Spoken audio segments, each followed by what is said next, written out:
The rich young man in today's gospel seems nice enough, doesn't he? Someone a mother or father would want for their daughter to meet. Good living, good to his parents, good morals, financially well off, a good catch. He runs up to Jesus, who's about to start on his journey, and he asks what he should do to gain eternal life. He's keeping all the commandments, and Jesus looks on him and loves him, the Gospels say. But instead of giving the young man a pat on the back, Jesus challenges him. You're lacking in one thing. Go and sell what you have and give to the poor, and you'll have treasure in heaven, and then come and follow me. When Jesus said this, his face fell, and he went away sad, for he had many possessions. Now, every gospel story like this one is not about someone long ago, is it? It's our story too. So, how is it our story then?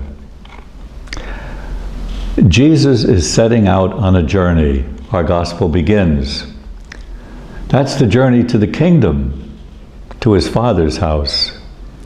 And the young man, whether he knows it or not, is made to make that journey. Whether we know it or not, we're made to make that journey in life. The young man is too content with what he has and where he is, the good life he's living. He's too content. In one sense, being content with who you are and where you are is a good thing. But we're meant to move on in life. We're meant to journey on. We can get stuck in life too comfortable with everything, even the best of things.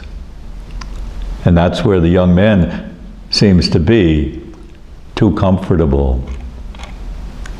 We can be the same, can't we? Your will be done, we say in the Lord's Prayer. We're asking for the wisdom and the strength to make the journey of life that God asks of us. Now, in one of his masterpieces, the artist Rembrandt paints a picture of Jesus preaching to the crowds based on the 19th chapter of St. Matthew's Gospel. The poor and the sick are there in the picture. The apostles are listening at Jesus' side. The scribes and the Pharisees are talking among themselves off in the side. Women are there with their children, waiting for the blessing. And there in the crowd is the rich young man, pensively, thoughtfully listening to Jesus. I'd like to ask the artist, is this before the young man ran up to Jesus to ask him what he should do? Or has the young man come back? Is he there in the crowd, listening again, there in the crowd again? Is he going to approach Jesus again?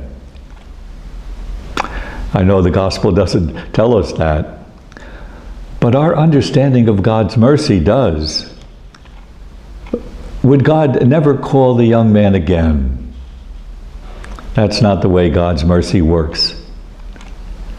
That's not the way God's mercy works for us.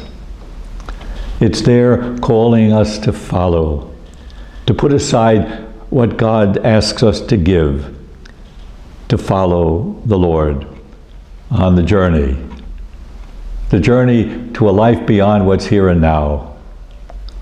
That's God's love. God's love is like that.